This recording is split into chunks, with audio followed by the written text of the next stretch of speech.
ஏன் ஆண்கள் தாடி வைக்கிறாங்க தெரியுமா? அவள் முத்தமிட்ட கன்னத்தில். என்ன அந்த அண்ணன் தாடியை சொரிஞ்சு பாக்குறாரு. கிடைச்சிருக்கும் தம்பி, கிடைச்சிருக்க என்ன பண்றது? இருங்க கைத்தறல அதிகமா கொடுக்குறாருன்னா அவர் பச்சை 15 முத்தம் வாங்கியிருக்காருன்னு அர்த்தம். அவள் முத்தமிட்ட கன்னத்தில் வேறு எதுவும் பட்டுவிடக் கூடாது என்பதற்காக எனக்கு நானே போட்டுக்கொண்ட வேலைதான் என் தாடி. அவர் பாக்குறார், அவர் ஒருத்தர் தான் கைத்தறல கொடுக்கிறார். சூப்பர். ஆனா உண்மையிலே உங்களுக்கு இவர் மட்டும் தான் கைத்தறல் கொடுக்குறாருன்னா அவர் மட்டும் தான் முத்தத்தை வாங்கியிருக்கிறாரு. இந்த புள்ள சூப்பரா இருக்குது. Right, okay. இந்த தாடி விஷயத்துல இருந்து நான் வெளியில வந்துருது. நல்லா படிக்கிறது பசங்களா பொம்பளை பிள்ளைங்களா? சூப்பரா படிக்கிறது பெண்கள் தான் நல்லா படிக்கணும். ஜோரா ஒரு கைத்தறல் கொடுங்க பாக்கலாம். Very good. ஆண்கள் தான் நல்லா படிப்பாங்கன்னா ஜோரா ஒரு கைத்தறல் கொடுங்க பாக்கலாம். பாவம். டேய் தங்கம், பெரிய டேய் நீ எந்திரிச்சுடா. நான் அரட்ட உசுர் தான். எந்திரிச்சுடா. உன் பேர் என்ன பேருடா? ஏதோ உங்களுக்கு சொல்றான். பெரிய பிள்ளையாய் நீ என்னடா பண்ண போற? டாக்டர் ஆக போறியா, இன்ஜினியர் ஆக போறியா, வக்கீல் ஆக போறியா, விவசாயி ஆக போறியா, என்ன ஆக போற? சார் அவ என்ன சொல்றாங்க கொஞ்சம் வாங்கி சொல்லுங்க சார்.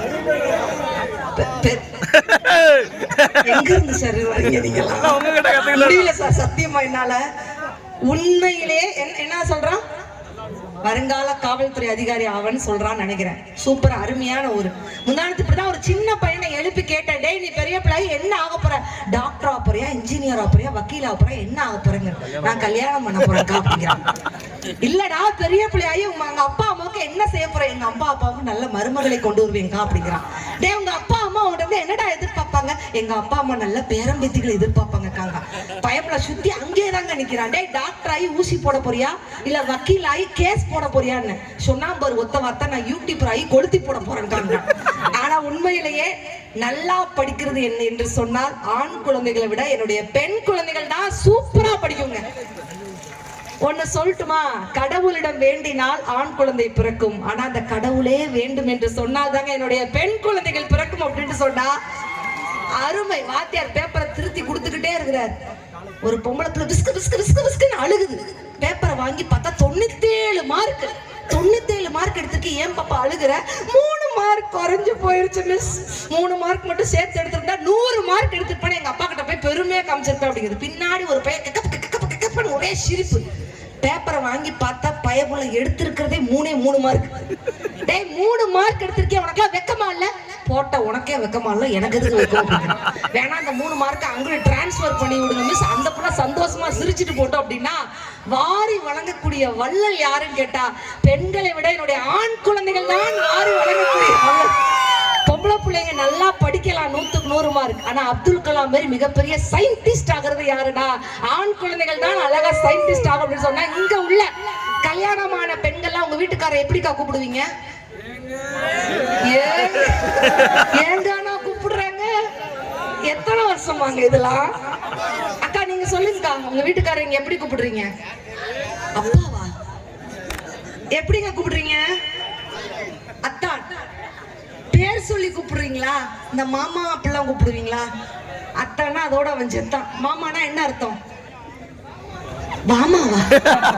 மாமானா என்ன அர்த்தம்? நீங்க நினைச்சிட்டு இருக்கீங்க மாமா அப்படின்னா வீட்டுக்கார மேல பாசம் நேசம் பரிவுன்னு நினைச்சீங்களா?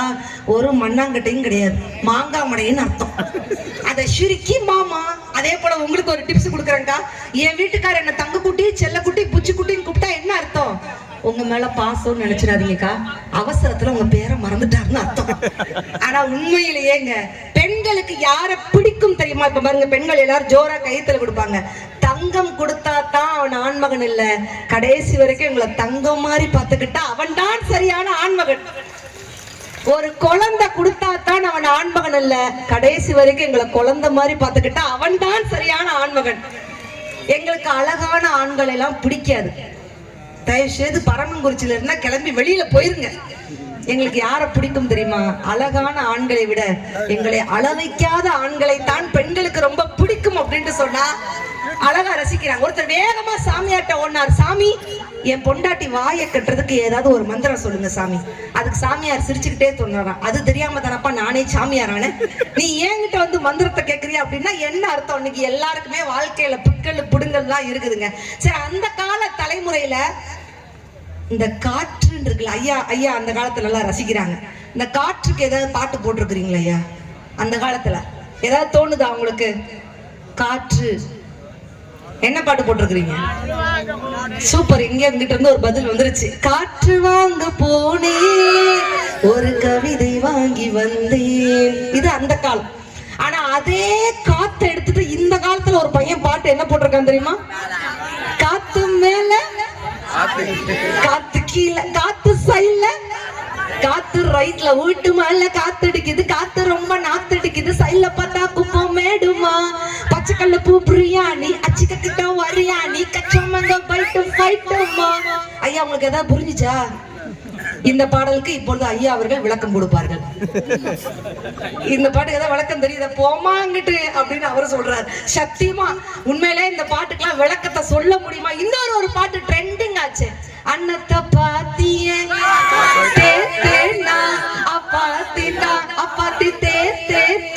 ஆனா அந்த காலத்துல எவ்வளவு அழகா பாட்டு போட்டான் தெரியுமா? பறவைகளில் அவள் மணிப்புறா, பாடல்களில் அவள் தாலாட்டு, கனிகளிலே அவள் மாங்கனி, கனிகளிலே அவள் மாங்கனி, காற்றினிலே அவள் தென்றல், காலங்களில் அவள் வசந்தம், கலைகளிலே அவள் ஓவியம், மாதங்களில் அவள் மார்கழி, மலர்களிலே அவள் மல்லிகை, காலங்களில் அவள் வசந்தம். பாட்டு நல்லா இருந்துச்சுன்னா ஒரு கைத்தல் கொடுங்க பார்க்கலாம். ஆனா இன்னைக்கு ட்ரெண்டிங் ஐயா என்னங்கய்யா? என்ன கொஞ்சம் என்ன சரக்கு போட்டாருன்னு தெரியல, இவ்வளவு தூரம் ஸ்ட்ராங்கா இருக்கிறாரு. ஆனா கொரோனா தடுப்பூசி யாரெல்லாம் போட்டீங்க சொல்லுங்க பார்க்கலாம். எல்லாரும் போட்டீங்க. ஆனா கொரோனா தடுப்பூசி எல்லாரும் போட்டாங்க. அமெரிக்காக்காரன் போட்டான், ஜப்பான்காரன் போட்டான், சைனாக்காரன் போட்டான், நம்மாலும் போட்டான். அமெரிக்காக்காரன் கொரோனா தடுப்பூசி போட்டா அடுத்த செகண்ட் டாக்டரை பார்த்து கேட்டான், எத்தனை நாள் ரெஸ்ட் எடுக்கணும் டாக்டர்? ஜப்பான்காரன் கொரோனா தடுப்பூசி போட்ட அடுத்த செகண்ட் டாக்டரை பார்த்து கேட்டான், வலிக்குமா டாக்டர்?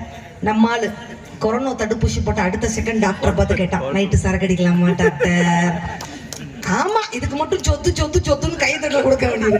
ஆனா உண்மையிலே அழகா ரசிக்கிறீங்க. இதே போல ரசிங்க. வாழ்க்கையில எவ்வளவு பிரச்சனைகள் வந்தாலும் டேக் டிஷி பாலிசிட்டு வாழுங்க. ஏன்னா அழகா நடனத்தெல்லாம் சூப்பரா ரசிட்டு இருக்கு. அடுத்து என்னென்ன பாடல் வருதுன்னு சொல்லிட்டு உங்களோட சேர்ந்து நானும் அவளோட இருக்கேன். சூப்பரான ஒரு கைத்தடலோடு வாழ்க்கையில என்ன பிரச்சனை வந்தாலும் இந்த 80s கிட்ஸ் மட்டும் ஒரு கைத்தடல் கொடுங்க பார்க்கலாம். 80s கிட்ஸ் லைட்டா இருக்கிறீங்க. 90s கிட்ஸ் இருந்தா ஒரு கைத்தடல் கொடுங்க பார்க்கலாம். சூப்பர். நிறைய பேர் 2K கிட்ஸ் இருந்தா ஒரு கை. இவ்வளவு ஒரு 2K கிட்ஸ் இருக்கிறீங்களா? ரைட். ஆனா பொதுவா அந்த 90s கிட்ஸ் தான் அதிகமா இருப்பாங்க. அந்த 80s கிட்ஸுக்கும் 90s கிட்ஸுக்கும் 2K கிட்ஸுக்கும் என்ன வித்தியாசம்? அழகா இருந்தா அதுதாங்க 2K கிட்ஸ். அறிவா இருந்தா அதுதாங்க 80s கிட்ஸ். ஒரு பக்கியும் இல்ல, அழகும் அறிவும் சேர்ந்து இருந்தா அதுதாங்க 90s கிட்ஸ். சத்யா 90s கிட்ஸுக்கு பொண்ணு கிடைக்கிறதும் பாலைவனத்துல தண்ணி கிடைக்கிறதும் ஒண்ணுதாங்க.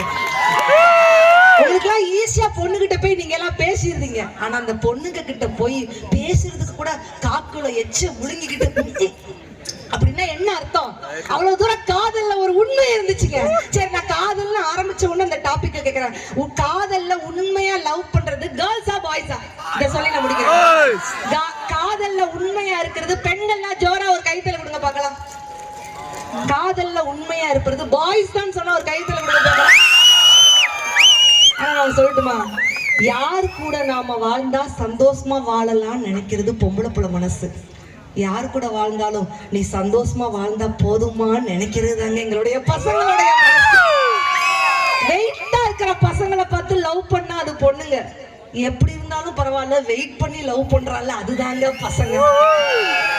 ஆனா நான் எந்த காதலா இருந்தாலும் பரவாயில்ல, அம்மாவின் கை அன்பை காட்டும், அப்பாவின் கை அறிவை காட்டும், நண்பனோட கை ஃபிகரை காட்டும். ஆனால் அந்த ஃபிகரோட கை டாட்டா தான் காட்டும் மச்சிங்கிறத புரிஞ்சுக்கிட்டு பணத்துக்காக என் மனச மறந்து அவங்க கூட போனியே தங்க சொந்தமான என் மனச மறந்து அவன் கூட போனியே, பணக்காரனு இல்லைன்னு தெரிஞ்சு அவன் கூட போனியே. அந்த பாட்டுலாம் இன்னைக்கு நிறைய ட்ரெண்டிங் ஆயிடுச்சு அப்படின்னு சொன்னா உண்மையான காதல்லாம் அது வரவேற்போம். அதெல்லாம் தாண்டி வாழ்க்கையில எவ்வளவு பிரச்சனை வந்தாலும் டெக் டிஷி பாலிசின்னு வாழுங்க. வாழ்க்கை எப்ப கியூட்டா இருக்கும்னா நம்மளை மதிக்கிறவங்கள ஹார்ட்லயும் நம்மளை மிதிக்கிறவங்கள மியூட்லயும் போடுங்க. வாழ்க்கை கியூட்டா இருக்கும். தேங்க்யூ சோ மச் ரசிக பெருமக்களே. நன்றி, வணக்கம். Thank you so much.